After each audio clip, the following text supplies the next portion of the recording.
প্রিয় দর্শক, আপনারা যে যেখানে আছেন প্রীতি ও শুভেচ্ছা জানাচ্ছি জন্মভূমি টিভি থেকে।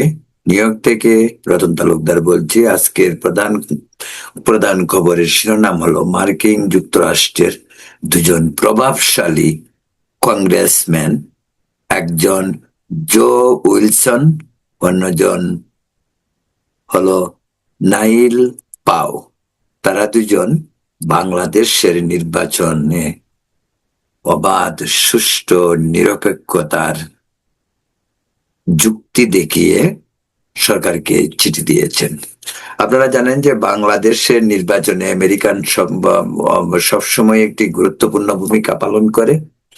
তারই পরিপ্রেক্ষিতে এবার যখন নির্বাচনের পূর্বে বিভিন্ন ধরনের সহিংসতা এবং একাধিক ব্যক্তির মৃত্যু হয়েছে, সেই কারণে আমেরিকান কংগ্রেসম্যানদের সেই উদ্বেগ বেড়েছে, যে কারণে গতকালই তারা চিঠিতে এই বিষয়টি উল্লেখ করেছেন এবং তারা দেখতে চায় একটি নিরপেক্ষ, অবাধ এবং সুষ্ঠু নির্বাচন, যেখানে সহিংসতা কম হবে বা হবে না, সেই দিকেই তাদের গুরুত্ব বাড়ছে। কারণ সহিংসতা বাংলাদেশে নির্বাচনের একটি ফ্যাশন হয়ে দাঁড়িয়েছে।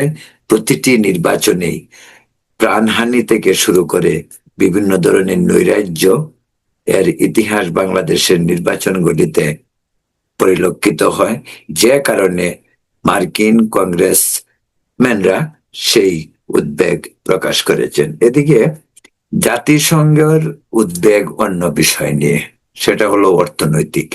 জাতিসংঘের অর্থের ভান্ডার শেষ হয়ে আসছে। আগামী জুলাই পর্যন্ত তারা টেনে টুনে চলতে পারবে বলে মহাসচিব অ্যান্তনিও গুতেরেস নিজেই ঘোষণা করেছেন। এর কারণ, দুটো কারণ: 193টি দেশ থেকে যে অর্থ জাতিসংঘ পায় তা নিয়মিত পাচ্ছে না, এক। দ্বিতীয়ত, আমেরিকা জাতিসংঘের অনেকগুলি সংস্থা থেকে তাদের তুলে নিয়েছে এবং ট্রাম্প প্রশাসন ক্ষমতায় আসার পর থেকেই জাতিসংঘের থেকে বেরিয়ে যাবে এই ধরনের কথাবার্তা প্রায়ই শোনা যেত।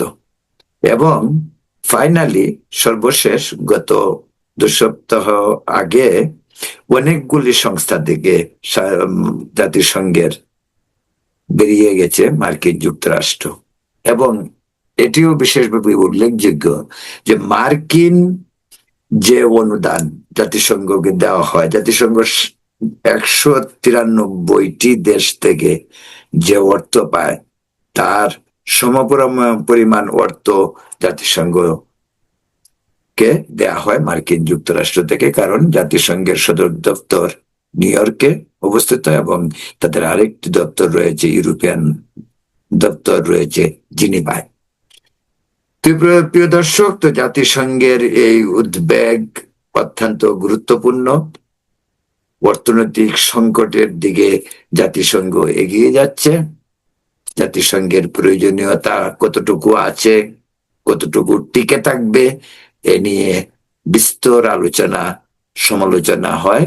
কিন্তু জাতিসংঘ আসলে কতটুকু কাজে আসছে, শান্তি প্রতিষ্ঠায় হোক আর দরিদ্র দেশগুলিকে সাহায্যের বিষয়েই হোক, সে নিয়ে অনেক প্রশ্নের রয়েছে। এদিকে অন্য একটি বিষয় খবর হলো, সেটা হলো যে মার্কিন যুক্তরাষ্ট্র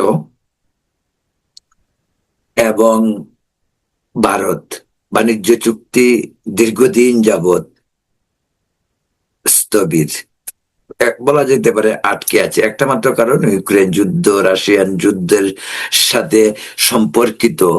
ভারত যে পরিমাণ তেল কিনছে রাশিয়া থেকে, তাতে নাখুশ ট্রাম্প প্রশাসন, যে কারণে 25% শুধু ওই রাশিয়া থেকে তেল কেনার কারণে আরো 25% শুল্ক বাড়িয়ে দেওয়া হয়েছে ভারতের উপরে।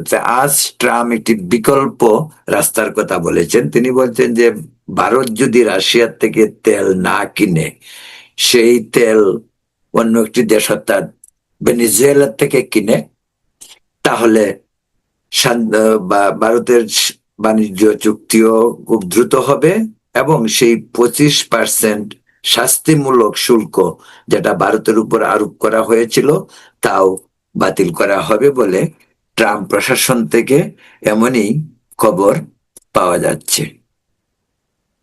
এদিকে চায়না থেকে পালিয়ে আসা একজন যুবক গুয়েন হং, যে নাকি চায়নার উইঘুর মুসলমানদের উপর যে পরিমাণ অত্যাচার চাইনিজ গভর্নমেন্ট করছে তার ছবি ধারণ করেছিল, ভিডিও, এবং সেই ভিডিওগুলি সে চায়না থেকে পালিয়ে এসে মার্কিন যুক্তরাষ্ট্রে এসেছে, ফ্লোরিডা দিয়ে। সে যুক্তরাষ্ট্র থেকে সে রাজনৈতিক আশ্রয় চেয়েছিল। সেই রাজনৈতিক আশ্রয়ের যে ফলাফল, ট্রাম্পের এই অভিবাসন বিরোধী যে যে অপারেশন চলছে তার মাঝেও তাকে রাজনৈতিক আশ্রয় দেওয়া হয়েছে গত সপ্তাহে। এর আগে অবশ্য ট্রাম্প বলেছিল যে তাকে এখান থেকে পাঠিয়ে দেওয়া হবে উগান্ডাতে, কিন্তু আমেরিকার বিভিন্ন মানবাধিকার সংস্থার চাপে শেষ পর্যন্ত তাকে রাজনৈতিক আশ্রয় দিতে বাধ্য বাধ্য হলো। এদিকে বাংলাদেশে মার্কিন নাগরিকদের নির্বাচনের পূর্বে ভ্রমণের সতর্কতা জারি করেছে মার্কিন যুক্তরাষ্ট্র। ঢাকা থেকে এক বিবৃতিতে এ তথ্য জানানো হলেও আসলে বিবৃতিটি আমেরিকার ওয়াশিংটন স্টেট ডিপার্টমেন্ট থেকে পাঠানো বিবৃতির অংশ। এবং পাশাপাশি আমেরিকা অপহরণের ভয় এবং হামলার ভয়ে পাকিস্তানেও আমেরিকান নাগরিকদের ভ্রমণে সতর্কতা জারি করেছে। পাকিস্তানের বর্তমান অবস্থা অত্যন্ত ভয়াবহ, বিশেষ করে বিদ্রোহীদের সঙ্গে সরকারের লড়াই একেবারে তুঙ্গ। দুই ফ্রন্টে, আফগানিস্তানের সীমান্তে এবং বেলুচিস্তান, এই দু জায়গাতেই হচ্ছে ভয়াবহ হামলা। গতকাল বেলুচিস্তানের হামলায় প্রায় 10 জন মারা যায়, আফগানিস্তানের এলাকায় হামলায় মারা গিয়েছে 52 জন। সে কি বলে যে আপনার পাকিস্তানের সেনাবাহিনী যৌথভাবে তালেবানদের উপরে যে হামলা করে সেখানে ভয়াবহ ভাবে মারা যায় 52 জন।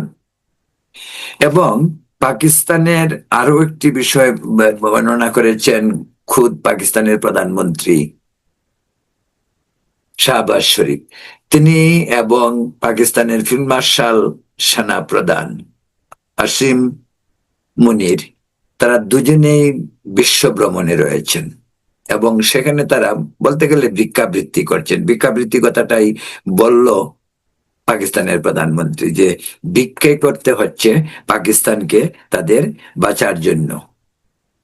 এদিকে পাকিস্তান আরো এক মহাসংকটে পড়েছে, সেটা হলো ইউর সঙ্গে ভারতের বাণিজ্য চুক্তির ফলে পাকিস্তানের যে সমস্ত পণ্য ইউরোপে যায় তার উপর কড়া নিষেধাজ্ঞা আসতে পারে।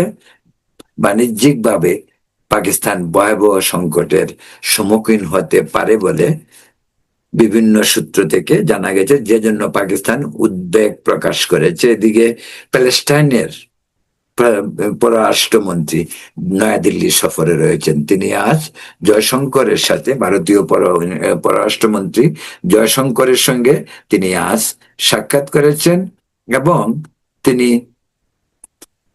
সাহায্য চেয়েছেন প্যালেস্টাইনের মুক্তি আন্দোলনে বা রাষ্ট্রীয়ভাবে স্বীকৃতি দেওয়ার জন্য তিনি সেই আবেদন জানান। এদিকে আমাদের পাশের দেশ মায়ানমারে নির্বাচন হয়ে গেল। সেই নির্বাচনের সেনা সমর্থিত জুন্টা সরকারের সমর্থিত রাজনৈতিক দলটি নির্বাচনে বিপুল ভোটে জয়লাভ করেছে বলে প্রকাশ পেয়েছে খবরে। যদিও নির্বাচন নিয়ে পশ্চিমা দেশগুলি আগে থেকেই অনেক সন্দেহ পোষণ করছিল। প্রিয় দর্শক, আজকের খবরের শিরোনাম এ পর্যন্তই। ভালো থাকুন, সুস্থ থাকুন, নিরাপদ থাকুন।